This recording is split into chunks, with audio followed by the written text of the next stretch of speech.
Hi, everybody, and welcome to Buzzing About. I said buzzing real weird there. Sorry about that. Welcome to Buzzing About Romance, a quick shot of romance. I am Leah, and I am glad to invite. And oh my God, I can't even. Hi, Heather. Oh, we're just gonna move Yeah, on. how are you? I'm good. It's been a long time since I've done the quick shot thing on my own, so just work with me here. That's totally fine. We're Okay. flexible thinkers around here. And honestly, it's on par for how we work. So, okay, we will link the synopsis of the book in our on the shelf show notes at buzzingaboutromance.com so you can read all the things about Keep. But let's talk about it. So, we are reviewing Keep by Anna Hackett.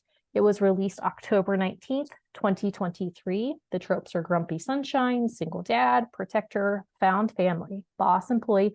It is close proximity, but then it transfers into forced proximity. So you have a little bit of both in there. It is a slow burn.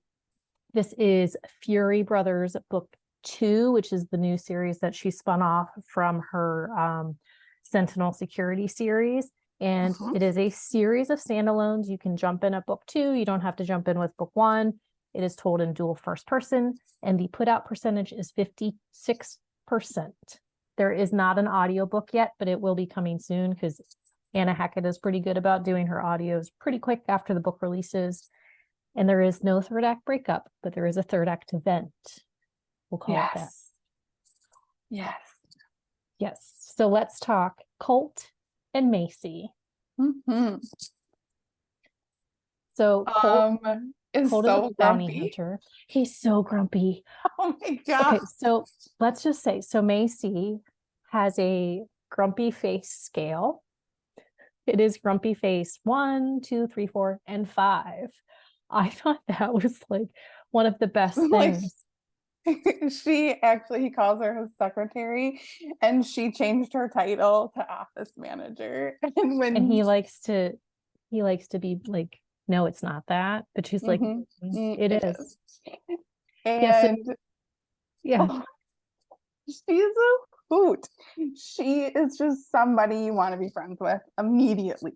She is bubbly, like almost free spirit, but not like flaky free spirit, like hardworking, like, but she's had a tough life. Her mom has passed away. She never knew her dad. Like, so she's lived life. She's from San Francisco, San Diego, something out San Francisco because they talked to Vander. Yep. And so she she needed an adventure, and she moved to New Orleans. She got hired by Colt, who is a bounty hunter, and she literally manages his office and his life. And so he has been cycling through assistants for a long time. And so she shows up, and 6 months later, she's still there. Right. And because she puts up with no crap. She calls him on his crap, and he just is really grumpy about it. And my favorite thing, she says, I've developed a rating system for Mr. Grumpy Bounty Hunter's scowls. I about busted out laughing. I did. It's so funny. And then so he is a little girl who is his niece, but has raised her since she was a baby because he has had a little sister who passed away. She OD'd, and there's a whole backstory with all of that. But it's one of those things that you should read it to get the story. And so Daisy is this adorable little sprite of a girl. But at one point, she comes in and she makes this scowl, and she's like, ooh, that's like Grumpy Face 3. Like, she matched it. Yeah. And he's like, what do you mean Grumpy Face 3? And she's like, never mind, here's a bear. Yeah. Oh, and that's the other thing. She just really does a lot to kind of get his goat. And he loves it. Obviously secretly loves it because he adores Macy. And everyone around him knows it. Like, everyone knows he's in love. His brothers give him a lot of shit for it. And like at one point, one of his brothers says something about asking her out, and he like almost loses his shit on him. It was when they were sparring, I think. Yeah. we work together. And they're like, okay, whatever you But say. yeah, so Macy does origami. And so she makes him bears, but he has like a drawer full of them. So like, dude is keeping every little origami thing that he has made or she has made for him. Cause like she hands him the bear and it's like, but they're like elaborate origamis, not like the basic things that I could do. Like I can make a swan. That's about it. But they're like bears on all four paws. And his love language at one point is making her one. He made her a unicorn. I know. And so that, this is why Grumpy Sunshine's the best, because obviously, True Grumpy Sunshine. yeah, True. he is grumpy, grumpy, grumpy, grumpy. And there's like two people he's not grumpy for. Oh, and that is Daisy and Macy. He likes to pretend he's very grumpy to Macy until a point. Well, and their housekeeper. He loves their housekeeper, who is the keeper of all the Fury brothers.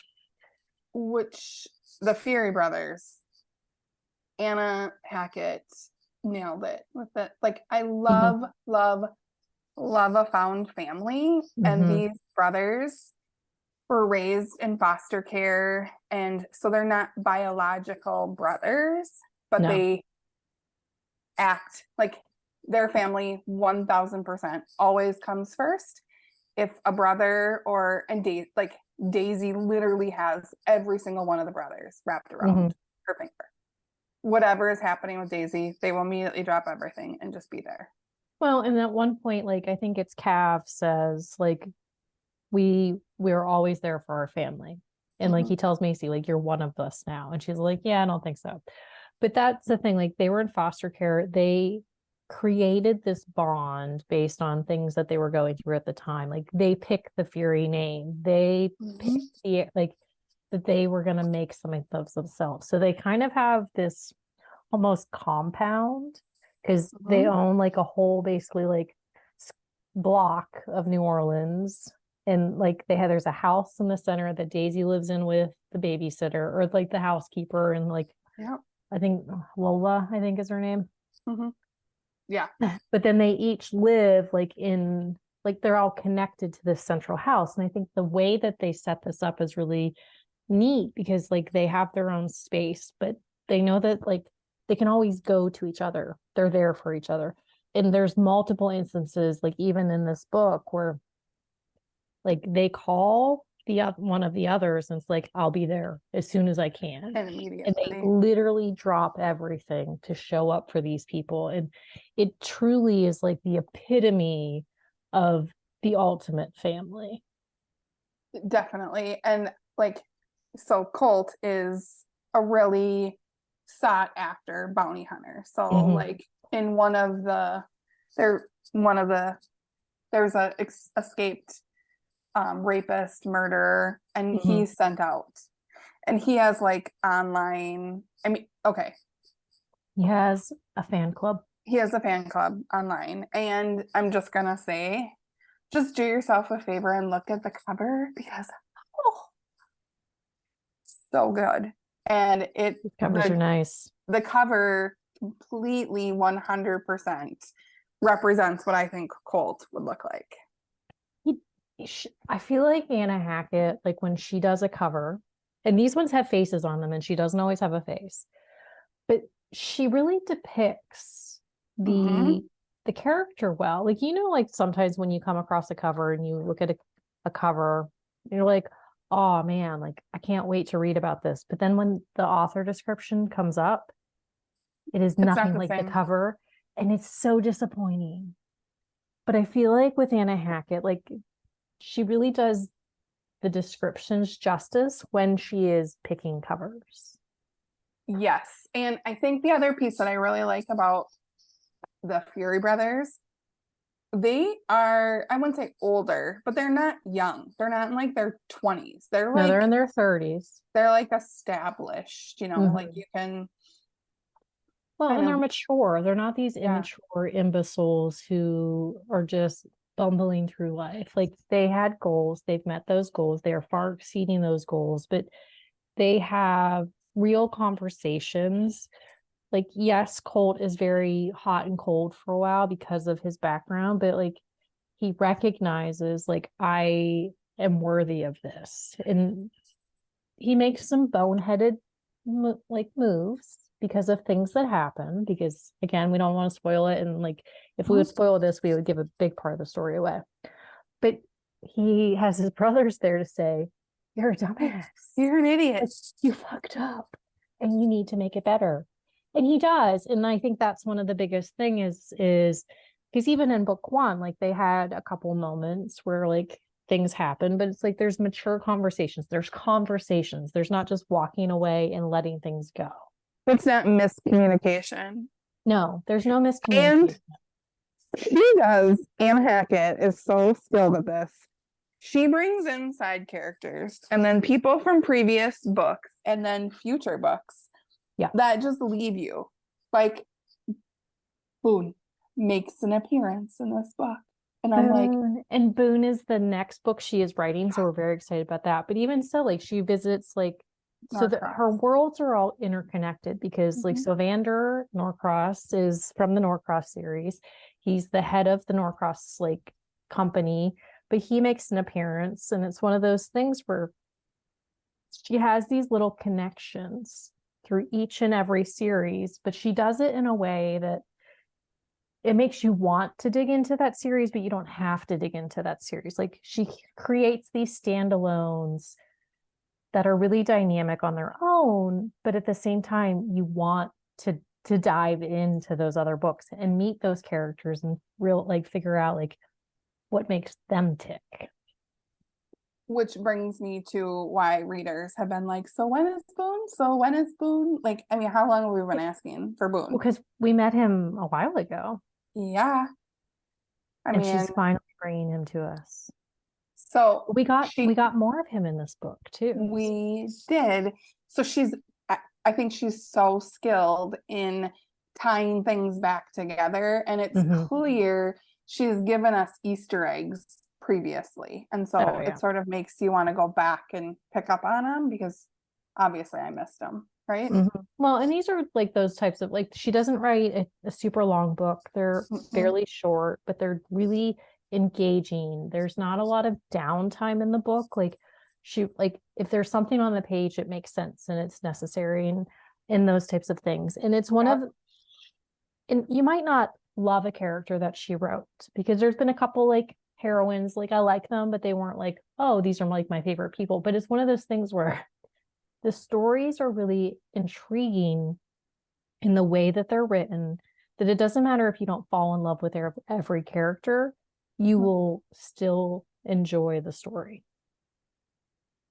And I think they're well written. I love the suspense element. Like it keeps you engaged. There's never a dull, there's not like a huge lull. Like it, where they like forget that they're romantic suspense and they're like, oh shoot, I gotta go back to that.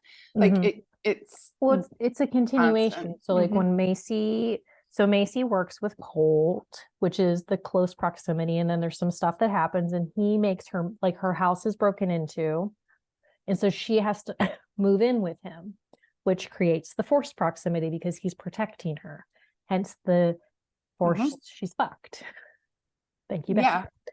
And they really truly cannot keep their hands off each other. They can't, as much as he wants to, and it just progresses from there. But like throughout this story, like she's there because of like things that are happening, but it's not like all like the happenings don't take a break. They continue to build up, and there's little things here and little things there, and it's like, and it's all this major culmination to like the big event that occurs.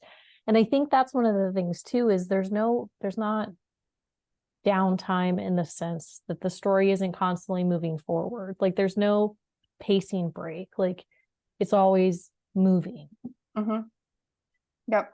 And it's not like I feel like sometimes like the miscommunication, manufactured drama, and there is none of that in these books, which I prefer.